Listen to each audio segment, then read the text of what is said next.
How could you do this? Sullivan bought my favorite pizza for tomorrow's discharge celebration. And you threw it in the trash. That's terrible. Rosie, my mother-in-law, said this as she glared at me intensely. I also wanted her to enjoy the delicious pizza to her heart's content. But that was an impossible wish.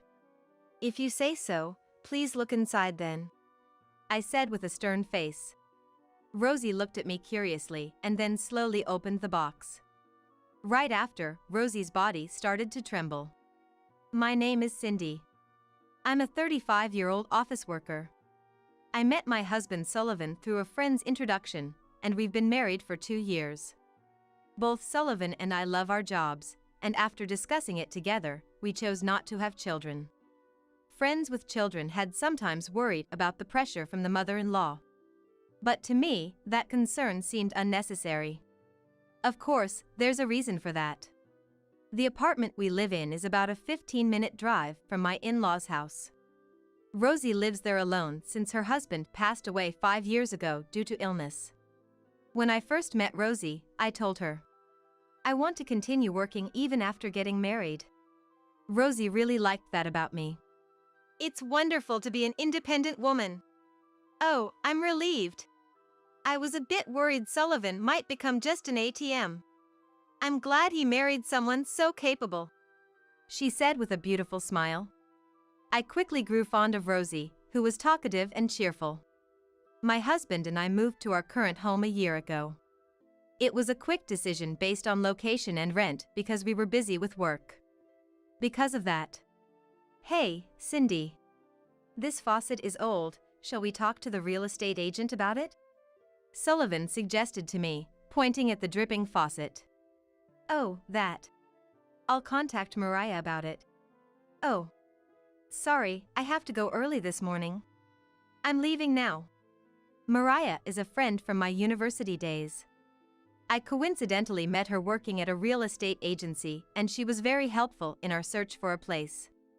She seemed uninterested in marriage, enjoying her single life. Since reuniting, Mariah and I would have lunch during breaks, and sometimes Sullivan would join us at a pub after work. I loved those times, but Sullivan started coming home late more often as he became responsible for training new employees.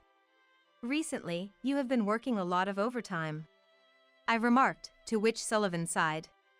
There's this new employee, Emily. She's slow to catch on, and it's been tough. That sounds hard, I replied while we continued our peaceful married life. Then, we received news that Rosie had been involved in a traffic accident and was hospitalized. Rushing to the hospital, we found her lying in the bed, looking pained. I was walking home from shopping when a car suddenly crashed into me. Can you believe it? And now I have to stay in the hospital for a month. Oh no. Tomorrow was supposed to be my monthly pizza day, Rosie lamented. She had been looking forward to her monthly pizza outing with friends at a local pizzeria. Despite having a broken arm and leg, she seemed in good spirits, which was a relief to us. As Sullivan was busy with work, I made sure to visit Rosie as often as I could. However, she would become gloomy during meals. It's no use, I can't taste anything, she said, apparently having lost her sense of taste and smell due to the accident.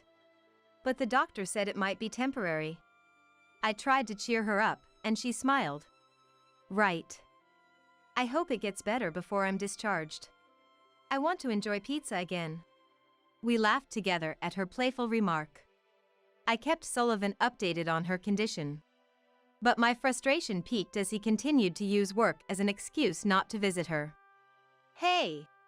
I get you're busy with work, but this is too much, isn't it? It's not even a busy season at your company, right? I questioned, bewildered. He sighed deeply. Like I've said before, it's tough training the new employee, Emily. Don't make me repeat myself, I countered. It's been half a year since you started training her? If Emily is that incompetent, maybe she's beyond your help. You should talk to your boss. As I pressed on, Sullivan ruffled his hair. Enough. Don't meddle in other people's business, He then retreated to the bathroom. Other people's business? Knowing he couldn't win the argument, Sullivan always escaped to the bathroom whenever things got inconvenient, waiting until my mood improved. This was one aspect of him I disliked even before we got married. Despite the strained days, I always visited Rosie on my days off. Though her taste hadn't returned, and she often looked disheartened, the news from the doctor that she would be discharged the following week brought her great joy. A few days later, I entered her room as usual and noticed Rosie in high spirits. Just now, Sullivan came to visit and look. He brought me pizza from my favorite place. Seeing Rosie so happy, my face turned pale. I quickly snatched the box from her and threw it into the trash can. Rosie was shocked by my sudden action, but she raised her voice. How could you do that? Sullivan bought my favorite pizza for tomorrow's discharge celebration. And you threw it in the trash. That's terrible. She glared at me fiercely. But you can't eat this, not this one. I insisted. Just give it back to me, Rosie demanded. If you insist, please look inside, I said, and she slowly opened the box. I had a story to tell her. After I finished, her body began to tremble. The next day, I went to a certain place. What are you doing here? I saw several men and women standing in front of me. One of them, noticing me, exclaimed, What? In a barely audible voice, he started. But why? I mean, yesterday. I confronted him. Did you think I knew nothing? What are you planning to do with your family home, Rosie's house? As I raised my voice, Rosie, standing next to me. Answer me, Sullivan, she shouted. The truth is, I had lied to Sullivan the day before. Rosie was supposed to be discharged tomorrow, but she got terrible food poisoning. The hospital just called to say her discharge is postponed. Did she eat something strange? I'm worried. Hearing my words, that's terrible. Well, she gets to rest a bit more in the hospital, huh? Sullivan replied, seemingly pleased. That's when I became certain. By the way, did you properly take out that pizza from the fridge for this morning's trash? Sullivan sometimes brought home gifts like snacks from clients. About a week ago, I found a large box in the fridge. I didn't pay much attention, thinking it was just another snack. But after a few days, I started noticing something odd in the fridge every time I opened it. What? What's this smell? It stinks. I searched for the source and realized it was coming from that box. It had a fishy and unpleasant smell. Wasn't this a snack? I confronted Sullivan when he got home. Oh, I forgot. That's a pizza someone gave me. The boss ordered pizza for lunch and treated everyone, but I didn't have time to eat. Thinking back, Sullivan's explanation sounded prepared. Make sure you take this out tomorrow on trash day, I told him before heading to the bedroom. The next morning, I went to the kitchen, sleepy-eyed, and saw the same pizza on the table. Approaching it, I grimaced at the foul smell. When Sullivan woke up a bit later, Hey, did you leave this out all night? I asked him. I left it out because I thought I might forget to take it out. Eating that would definitely upset someone's stomach. We shared household chores, and taking out the trash was his responsibility. Looking at his laughing, I left for work with a look of disbelief. That day, during my lunch break, I went to visit Rosie. But when I entered her room, I was shocked. The pizza that had been giving off a foul smell just that morning was right there in front of me. Worse, Sullivan had brought it. It was a week-old pizza, left out at room temperature during the heat of summer. Anyone would know eating it would be disastrous. Panicked, I grabbed the box from her and threw it into the trash can. Rosie scolded me, not knowing anything, but after I explained, she slowly opened the box. It looked normal at first glance, probably because it had been in the fridge, but it was slightly discolored. Rosie, unable to smell it, said sadly, If it had stayed like this, I might have eaten it. I can't taste anything anyway, and above all, it was something Sullivan brought for me. I wouldn't have doubted it. She looked at the pizza with sad eyes. I then said to Rosie, Rosie, this may not be the right time to say this, but he is having an affair. He's not visiting you because he's caught up with his mistress. At my words, she looked up and exclaimed, What? An affair? He must be joking. I hate men who cheat. I thought that also Rosie perhaps had some issues in the past. With that in mind, I decided to enlist her help. Sullivan must have been shocked. His mother, supposedly hospitalized, was standing next to his wife, both glaring at him furiously. This is my house. What do you want in my home? Rosie's voice echoed loudly. Calm down, Mom. Please, lower your voice. Sullivan pleaded. Then, the couple with him, looking confused, turned to the real estate agent accompanying them. What? Isn't this house for sale? We came here to preview it today.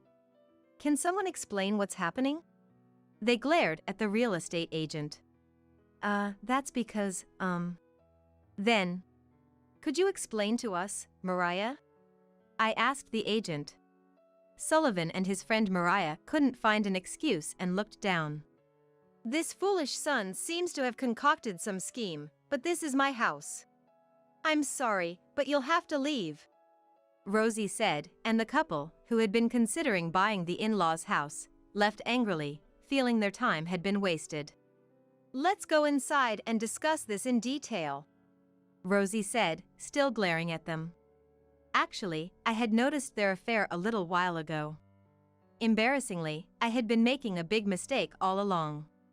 Sullivan's company is on my way home from work, and one day, as I was returning, my mobile phone rang. His message saying, stuck with overtime again because of the newbie's mistake, made me sigh deeply. By then, I was already suspecting his infidelity and thinking about how to gather evidence. Once, when I was near his company, I saw a group of 3 young women coming out. They looked like fresh recruits. Watching them, I smiled, reminiscing about my own early days. Emily's the star among the newbies, one of them said. It's been years since a newcomers project got approved. I saw McGuire looking pretty jealous, another added. I froze. McGuire was my surname, and Sullivan's too. Was this Emily the one he was having an affair with? As they praised her, and she modestly replied, Not at all. I was struck by her innocent appearance. Then I did something unexpected. Excuse me, I overheard you. Are you from the sales department? I'm Mrs. McGuire. Before I was about to say so, they quickly started defending him, thinking I had heard them speaking ill of him. Ah, are you McGuire's sister? We're always grateful for McGuire's help. You know, McGuire is amazing. I often see his wife picking him up at the entrance. They always leave holding hands. Their words confused me. Eh? Oh, is that so? I heard he was Emily's mentor. He's not causing any trouble, is he? I decided to pretend to be his sister. Emily replied. Me? My mentor is someone else. McGuire isn't mentoring anyone. She seemed genuinely honest. He is a bit shy, so please keep our meeting a secret from my brother, I said before parting ways. What was he doing?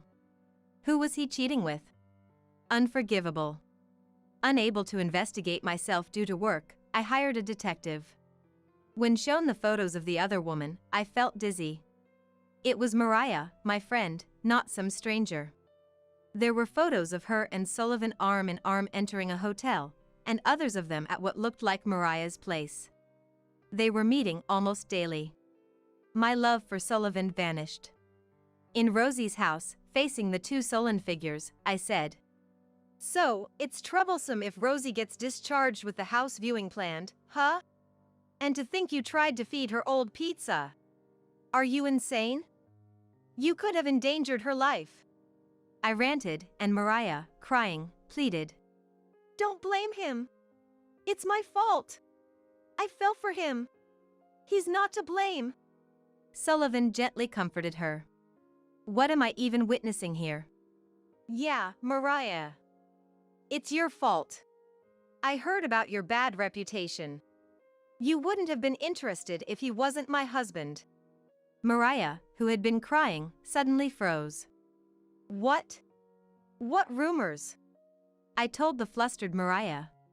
About your multiple divorces and how they were all from stealing friends' husbands, and now you're working at that real estate company to pay off the alimony because your last husband found out about your cheating. I said it with disdain. I heard these stories from a college friend when I first suspected Mariah of being Sullivan's affair partner. In college, her nickname was Crusher. Known for snatching boyfriends but losing interest once she got them. A type of person I could never understand. Sullivan looked genuinely shocked upon hearing about Mariah's multiple divorces, but he said, "Even so, my feelings haven't changed. We truly love each other. I'm sorry for trying to sell the house secretly. It was her idea, to pay you alimony when we divorce." Was my husband always this foolish? His naivety gave me chills. He turned to Rosie. "Mom, let's sell the house. It's not a bad deal. I was going to convince you once we found a buyer. I thought you'd give it to me as a living inheritance. Please." Rosie, trembling with anger, yelled. Like father, like son, both no goods. You saw how much I suffered when Dad cheated. How can you do something so terrible? She hit him with her crutch, furious. I wanted to laugh at the sight but held back. Eventually, Sullivan and I divorced. I slammed him and Mariah with all the evidence and demanded compensation from both. Mariah's request to lower the amount because we were friends was laughable. Friendship discount on alimony? Are you stupid? Should I double it instead? I couldn't understand nor wanted to understand her twisted logic. Furthermore, I heard that Mariah got into legal trouble at her company for trying to sell properties illicitly and was sued. Burdened with debt and facing a difficult time, she was rumored to be in a bad state. Of course, she was fired from her company. Serves her right. And as expected, Sullivan was dumped the moment we divorced. He even came begging for reconciliation, waiting for me at my workplace. Before consulting the police, I went somewhere. "I'm sorry to intrude. I regret to inform you that I've divorced. I felt I owed you the news since you've been so supportive." I visited Sullivan's company to report the divorce to the executive vice president who had spoken at our wedding. Shockingly, Sullivan hadn't reported our divorce and was still wearing our wedding ring. Of course, mine was no longer on my finger. Sullivan stood there, mouth agape, unable to say a word. Emily and her friends realized. So, she wasn't his sister? Wow. McGuire is so toast. They laughed at the situation. A few months later, he relegated to a depopulated area. I hope he never returns. If he does show up again, I'll go straight to the police. I've been in occasional contact with Rosie since then. Thankfully, her sense of taste and smell fully recovered without any lingering effects. She was too scared to eat pizza for a while, but recently, I finally had pizza with my friends after a long time. She happily told me. As for me, I'm still dedicated to my work. Frankly, I've had enough of marriage for now, so I'm studying for qualifications to advance my career. My current goal is to eventually move back to my hometown and buy a spacious house to live with my parents. I thought Jonathan and I were doing well as a couple. At the beginning of our marriage, I believed he was a kind person. However, things started to get weird last year after Jonathan changed jobs and we moved to his hometown. Jonathan suddenly became eager to visit his parents' house. Whenever we had no plans on our day off, "Let's go to my house," he would suggest. Jonathan would say my house instead of my parents' house, which made it seem like his real home was there, and I didn't like that feeling. I hadn't realized he was so attached to his parents' home, and I felt deceived. In fact, when we were moving, Jonathan hinted at wanting to live together with them, but I firmly opposed to it. Currently living at the in-laws are my mother-in-law Caroline and my sister-in-law Diana, just the two of them. My father-in-law had passed away before we got married. Caroline, a craft teacher who runs classes from her home, is quite independent. Always wearing clothes she made herself, commanding a presence. She's well known in the neighborhood, often referred to as teacher by locals. Their house is spacious, almost mansion-like. And as for Diana, she's actually a returnee, having recently divorced and moved back home. It seems she helps out with Caroline's craft classes. Jonathan, who loves his family home, would like to visit every week if possible. I'm begging you, not every week, I pleaded.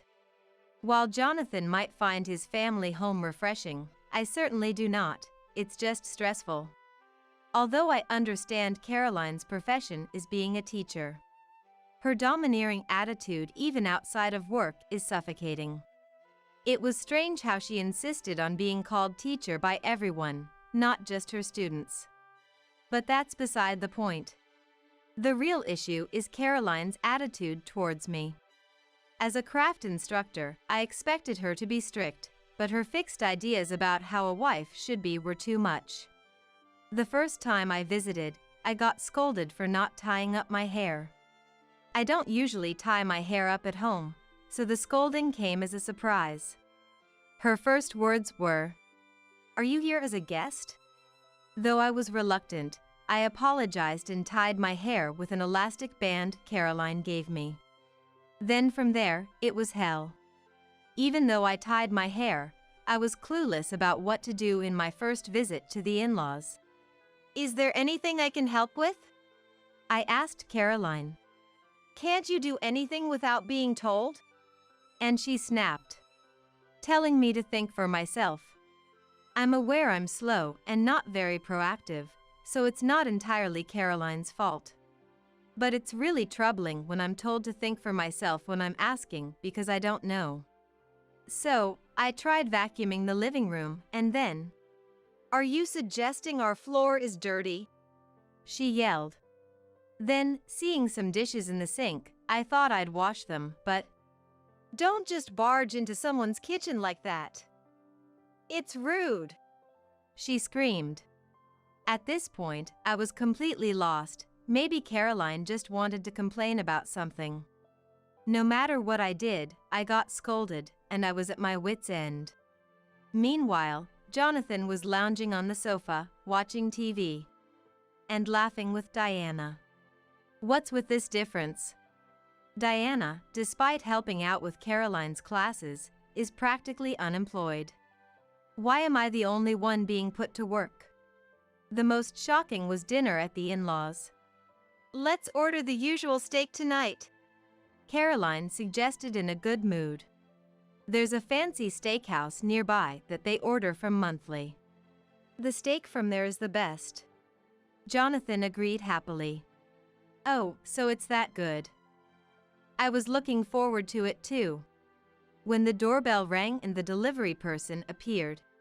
"Maya, can you pay for the steak?" Caroline said, handing me the money. I did as told, went to the door, paid, and received the steak. As I was carrying the steak to the living room, "Something's off." I noticed something strange. There are only 3 steaks. At my in-laws' house, there are 4 adults, Caroline, Diana, Jonathan, and me. We're 1 short. I immediately went to Caroline. The delivery person must have made a mistake. There are only 3 steaks. And reported. Then Caroline. "That's correct. It's 3 orders, right?" "Huh? I didn't include you." "What? You can't even manage household chores properly, so practically you're a stranger, right? You don't deserve to eat our favorite steak," she said with a calm face. I was shocked. Can such a thing really happen? I looked at Jonathan, hoping he would say something to Caroline. But Jonathan seemed unfazed. It's been a while since we've had steak here, looks delicious. Saying with a smile. Ignoring me standing there dumbfounded, the three of them quickly set the table with steak, knives, and forks, and poured wine for a toast. They started eating the steak with relish. What are you doing, Maya? Sit down since we're all eating, Caroline said. How am I supposed to sit down when I don't even have anything to eat? Looking at the table, there was a glass of water placed at what seemed to be my spot. I was so shocked and frustrated, I couldn't swallow a thing. When I got home that day, I immediately complained to Jonathan. I don't want to go to your parents' house anymore. Why? Jonathan was surprised, but I was the one who should be. I told Jonathan that all I do at his parents' house is get bossed around. I don't know what to do, and I'm not even allowed to eat steak. Then Jonathan, it must have been because it was your first time, you didn't know how things worked. It's okay, you'll get used to it. You'll be able to eat steak next time, maybe, he said with an eerie smile. I didn't feel a hint of kindness or sincerity from Jonathan. And sure enough, I was invited to another meal, which felt more like a torment session, the next month and the month after. They would always order 3 portions of the usual fancy steak and only give me water. Jonathan is quite nice when it's just the two of us, but in front of Caroline and Diana, he just goes along with them. There's such a thing as too much, right? But I had given up. Such cruel harassment isn't normal, but having it repeated over and over, I might have become numb to it. Then one time, just as the three of them finished their steak as usual, Caroline suddenly said to me, Maya, go pay for the steak. Me? I was astonished. Apparently, the delivery person had been busy during the summer and forgot to collect the payment. The owner of the fancy steakhouse said it was okay to pay next time. But Caroline, worried about appearances, didn't like the idea of not paying. So she told me to hurry and pay at the fancy steakhouse. But it's odd to go pay for a steak I didn't even eat. I thought Jonathan or Diana should do it, but both had already drunk alcohol and couldn't drive. Well, drunk or not, it seemed I was going to be the one to go anyway. So, begrudgingly, I drove to the fancy steakhouse as Caroline had said. Little did I know, this would be the beginning of a change in my fate. My first time visiting the family's favorite fancy steakhouse. I was nervous because I heard it was a fancy steakhouse, but as soon as I entered, I was greeted with a cheerful "Welcome" from the owner, which put me at ease. It was close to closing time, so there weren't many customers. I approached the counter a bit nervously. I came to pay the bill, and said in a small voice to the owner. Then, the daughter from the craft teacher's house? Sorry to have you come all the way here to return it, the owner said loudly. Customers at the checkout turned to look, and I felt a bit embarrassed. Anyway, yes, thank you for always being so kind, I said. Then the owner, how about it? Did you enjoy our steak? He asked with a smile. I froze. What should I do? I've never eaten it. But if I honestly say I've never eaten it, he would be surprised. I thought about just saying it was delicious. But wouldn't it be rude to lie to a professional? I looked down, lost in thought. Then, what's wrong? The owner leaned in to ask. Did I say something wrong? It's okay to be honest with me, I won't get mad. All right, I'll just be honest. I looked up. I'm sorry, but I've actually never eaten your steak here. What? The owner exclaimed in surprise. You've never eaten our steak? Yes. But you've been ordering from us almost every month, haven't you? Yes. But I'm an outsider, so I'm not allowed to eat. What? The owner's face contorted. I'm sorry. I could only think to apologize. And before I knew it, tears were streaming down my face. No, you don't have to apologize for this.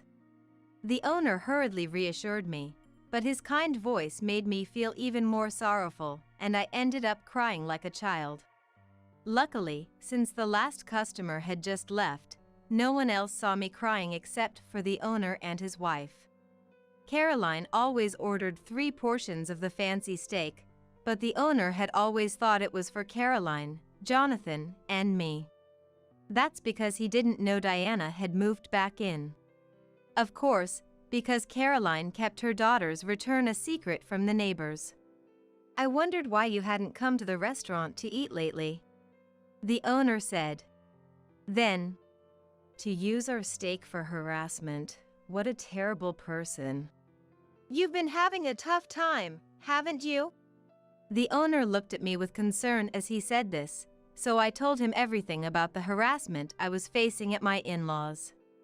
The owner listened silently with his arms crossed, but I could see his expression growing stern. When I finished, "Leave it to me," the owner said.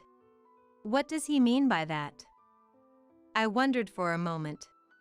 But I was so happy just to have someone listen to me that I didn't ask anything further and thanked him before leaving the store. On my way out, the owner's wife said, "This is leftover, but please have it if you'd like," and even gave me a parting gift. Since moving to Jonathan's hometown, this was the first time I felt the warmth of other people. The gift included a bit of steak. It was incredibly delicious. By the way, I ended up eating the steak in the car. I didn't know what they'd say if I brought it back to my in-laws. When I returned to my in-laws, as expected, Caroline said, "You're quite late. Did you make a detour somewhere?" But I felt so refreshed after venting to the owner that Caroline's snide remarks didn't bother me at all. A month later, we were invited to another meal at the in-laws. As usual, Caroline said, "Let's order steak today," and began to call the fancy steakhouse. However, when making the call, Caroline usually raised her voice an octave and spoke cheerfully, but this time the mood was different. Her voice was clearly subdued and low. I remembered what happened last month at the fancy steakhouse. The owner, "Leave it to me," had said. Perhaps he was upset about the harassment and refused Caroline's order? But it turned out not to be the case. After hanging up, Caroline said, "It seems the delivery person is off today. They want us to come and eat at the store." Caroline looked perplexed, frowning. Jonathan, "Maybe it's a good idea to go eat there for a change," cheerfully suggested. "But, a lot of neighbors go there," Caroline said. Caroline didn't want the neighbors to see Diana, who had moved back home. But Diana, unconcerned with her parents' feelings, "Let's go, I want to eat at the fancy steakhouse," was all for it. In the end, the 3 of them decided to go eat at the steakhouse, using a private room on the 2nd floor. Of course, I was left out. "Maya, could you take care of the driving?" Ordered by Caroline, I put the 3 of them in the car and headed to the fancy steakhouse. Upon arriving at the steakhouse parking lot, Caroline began to look around worriedly. Then, pushing Diana's back as if to hurry her along, they entered the restaurant. Caroline probably intended to sneak up to a private room on the 2nd floor without being seen by other customers. It seemed somewhat absurd to me that they were so concerned about being seen just to eat steak. Although Caroline told me to pick them up after they finished eating. Coming back again seemed like a hassle, so I decided to wait in the car until they were done. Within 10 minutes, someone tapped on the driver's window. Looking outside, I saw Jonathan standing there. Too soon, could they have already finished eating? Jonathan gestured. "Get out of the car," When I opened the door, Jonathan muttered in an annoyed tone. "The owner told me to bring my wife. Here it comes." I was all excited inside. Not even sure what I was expecting, but feeling like something big was about to happen. As Jonathan led me inside, the place was nearly full, maybe because it was a weekend night. Then, Maya witnessed a surprising scene. Near the entrance at the counter, Caroline and Diana were sitting. Both were hunched over and shrinking. It seemed they hadn't been allowed into the private room upstairs. Surrounded by many customers. In front of Caroline stood the owner, arms crossed. In the midst of publicly scolding them. "How dare someone who doesn't let their daughter-in-law eat steak call themselves a teacher? Aren't you ashamed?" As the owner yelled, the surrounding customers nodded in agreement, saying exactly. "I'm sorry." Caroline's face turned red, and she looked like she was about to cry. I later learned that most of the customers that day were acquaintances of Caroline, including students and associates from her sewing class. The owner's scolding exposed Caroline's harassment and the fact that she was hiding Diana's return. Noticing my arrival, the owner waved me over and had me sit at the counter. In front of me was placed a fancy steak. The owner stressed to Caroline, "You're not going to refuse to let your daughter-in-law eat today, right, teacher?" Caroline hastily denied. "Maya, please eat," making a strained face as she told me. After thanking the owner, I turned to Caroline. "Thank you for the meal, Caroline," who was looking down next to me, and said with a broad smile. The steak the owner cooked was incredibly delicious. From that day on, Caroline's reputation in the neighborhood plummeted. Once a proud teacher, Caroline was now known as an old person who was a vain bully. Naturally, people quickly distanced themselves from Caroline, and her sewing class students significantly decreased. Soon after, Jonathan and I divorced. Though the compensation from the divorce was modest, it was something. Jonathan seemed surprised that I was considering divorce. "I just went along with Mom because I had to," he pleaded tearfully, but it was too late. I didn't want to stay with someone who would laugh while his wife was being harassed. Recording our interactions at the in-laws' house, which proved useful during the divorce, was also thanks to the owner's advice. Owning a fancy steakhouse for many years and hearing various people's stories, the owner had a wealth of knowledge about divorce. Now, I'm relaxing at my parents' home, having found a new job. And I'm planning to move out soon and live on my own. I'm in my late 20s, living alone in a detached house. Although it's a rental house, my parents moved to another state with my brother's family for his job transfer. And the rental offer came to me, who had been living nearby alone. This house has been rented by my family since my grandfather's time. And we have maintained a very good relationship with the landlord through generations. So, when the building became old, we discussed it with the landlord and took care of renovations and maintenance. From the landlord's perspective, and ours as a family, there was a mutual desire for us to live in this house. Additionally, my brother planned to return here in a few years, so it was decided that I would live here in the meantime. A little over a month ago, I moved back to my family home. Right after the move was completed, a crisis erupted at work, resulting in me facing an unexpected marathon of 20 consecutive days of intense work. Setting that aside for the moment, there were nights when I worked through till morning, staying at the company and only returning home to grab a change of clothes. My interactions with the moving boxes were limited to flipping them over and pulling out only what I needed. The landlord, concerned for me, would time my returns home to provide meals and would check in on me from time to time. Then, one exhausting day, "Everyone, I really appreciate it. You can go home now. Please, take it easy today." The department head announced the end of the grueling period. That day, after my night shift ended, I immediately hopped into a taxi and rushed home. Without even taking a shower, I dived into bed and fell asleep as if I had fainted, due to the resolved trouble at work and the accumulated fatigue. I was woken up at 7 a.m. by a stranger's voice. "Excuse me, you can't just sleep in someone else's house." "What? What? Who are you?" I responded, panicking to the voice shaking me. "And who might you be? To sleep so deeply in someone else's house? We received a report of a break-in, so, can you get up? We need to talk at the station." The man, wearing a police uniform, spoke to me. "Someone else's house? But this is my house. What are you talking about? Just get up, will you?" The police officer gestured to another female officer nearby to help me up. Then, from behind the police, an unfamiliar woman appeared. "Do you know this person?" "I don't know her. Please, just take her away quickly, she's scaring me."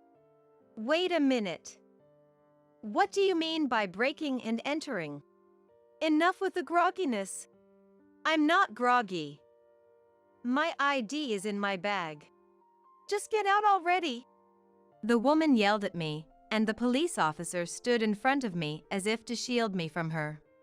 What's all this commotion about? As I argued back and forth with the unhearing police, the landlord, having heard the noise, came over. I heard from the neighbors that a lot of police had arrived, so I rushed over. "Annette, what happened?" "It seems someone reported me for breaking and entering." "Who did?" "I think that lady over there." As I pointed, the landlord looked back to see the woman, who seemed on the verge of tears, and a man who appeared to be her acquaintance, glaring at us. "Just take them away already. My wife is terrified, can't you see?" "No, you two need to leave." "What are you doing in someone else's house? And who might you be?" "I'm the landlord of this rental property. Annette here is the daughter of a family that has been renting this house since her grandfather's time." With the landlord's arrival, the situation became even more chaotic, but as the police officers looked perplexed and at a loss. "Annette, can you bring the lease agreement or something?" they asked, and I brought the documents from the living room to show the police officers. After verifying the documents, the police turned their attention from me to the women. "Could you come with us to the station, please?" And they took them away. The landlord then said, "You owe Annette an apology." And one of the police officers, albeit reluctantly, apologized to me. Concerned for me. "You were trying to rest. You have work tomorrow, right? Let me take care of things here, why don't you rest up?" the landlord suggested. "Actually, my stretch of hard work has ended. I've taken tomorrow off as well." "Oh, is that so? Well done. Have you eaten yet? We're having a barbecue at my place today, come join us." The landlord's kind words meant a lot, and though I tried to maintain my composure, the sheer absurdity of the events made me not want to be alone, so I gratefully accepted the invitation. The ones who had reported me as a trespasser were a couple living in the next town over, known for their poor behavior, which, as it turns out, was quite infamous. The landlord thought she recognized the face and recalled it while being treated to steak, sharing that the husband of the couple has some distant relative who's a politician or something. And despite their bad behavior, things seem to get smoothed over because of it. For now, I have to go to the police station tomorrow for questioning, so I need to report this to my work. I was actually told to come to the station today because of yesterday's incident. But recalling the attitude of the police officer from yesterday made me irritated, and I didn't want to waste my day off on that, so I absolutely cannot make it today. I refused and managed to have it postponed to tomorrow. It seems that while I was away due to my heavy workload, that couple had started living in our house. As they were being taken away, the woman yelled, "Why do we have to leave our own house?" And seeing this, a neighbor approached me. "Wasn't that person an acquaintance of yours?" Upon further inquiry, it turns out the couple had been claiming to be friends of mine, saying after the husband's company went bankrupt and they lost their home, they decided to parasite in mine for a while. If I had told the landlord about this, the neighbor said, shaking.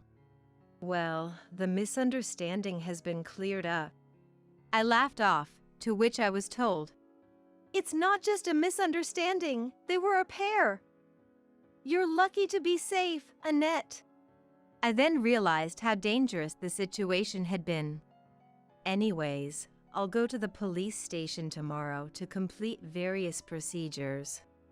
The couple who reported me as a trespasser, Anselm and Mila, were a notoriously ill-behaved pair from the next town over.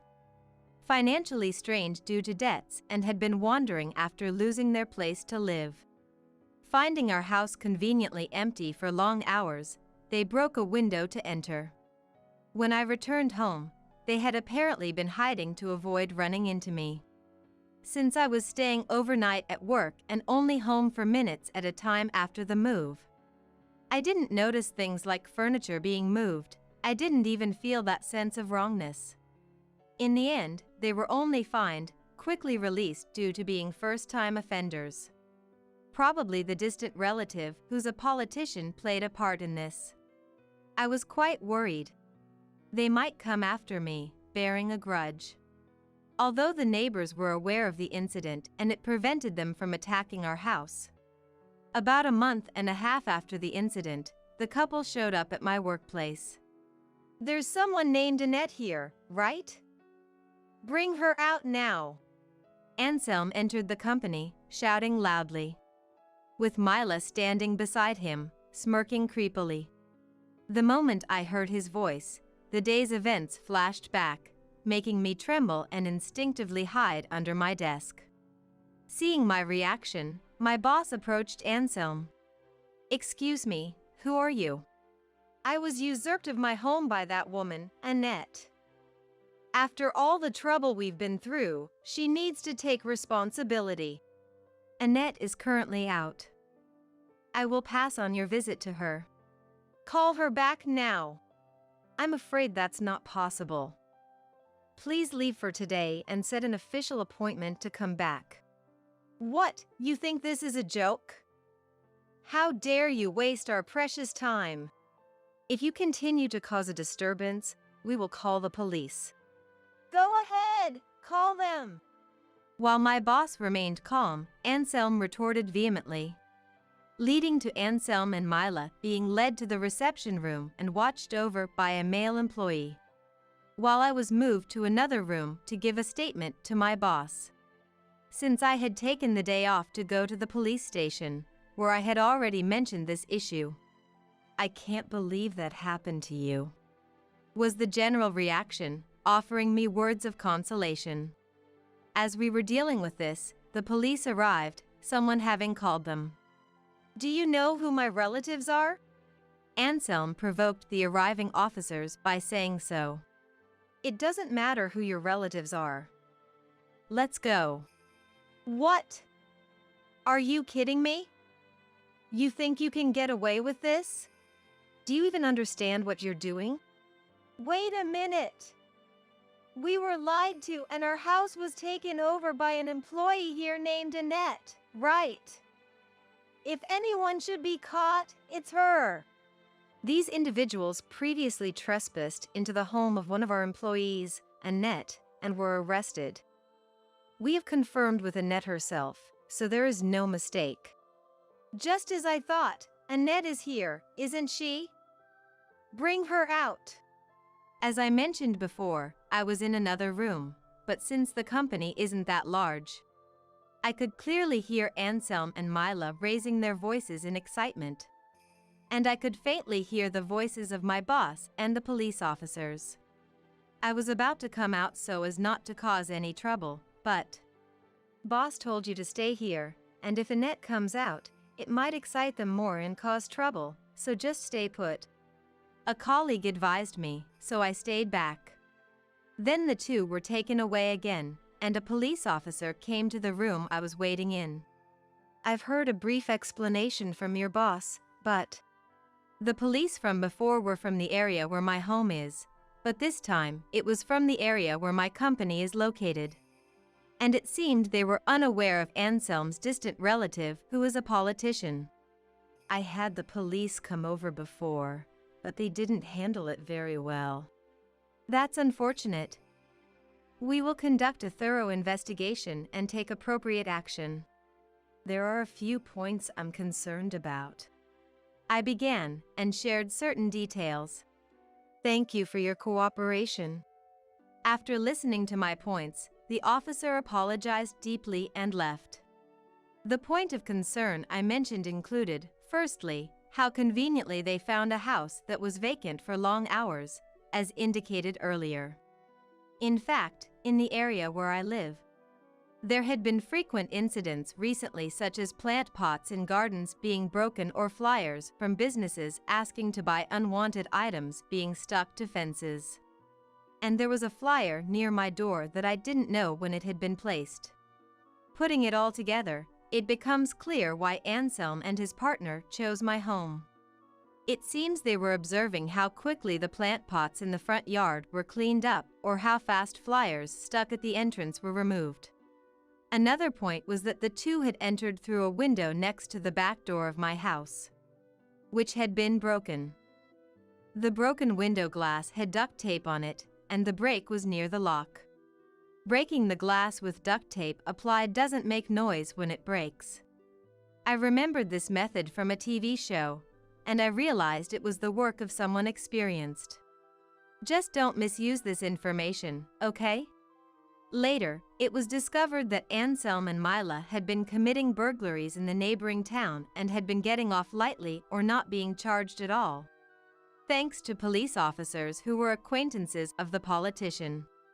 However, the police this time acted without regard to the politician and properly prosecuted them, resulting in Anselm and Mila being sentenced to prison for trespassing, theft, and property damage.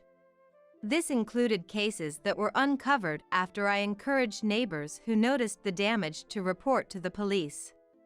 There were also many other crimes they were found guilty of. Of course, the police officers who had overlooked Anselm and Mila's actions were also investigated and punished. As for the politician, he came to apologize to me in person.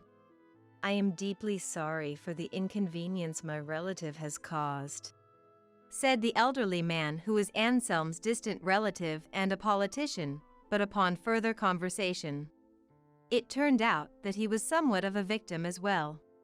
Though he said he was acquainted with the politician, in reality, he had almost no actual connection with Anselm, who was a very distant relative and had no direct involvement. However, Anselm continued to act arrogantly using the politician's name, and the involved police officers voluntarily overlooked any issues related to Anselm. The politician was unaware his name was being used in such a manner and has been apologizing to all involved parties. It seems the politician is a person with a good reputation, but he mentioned he might resign. And as for the compensation he offered me, I refused to accept it.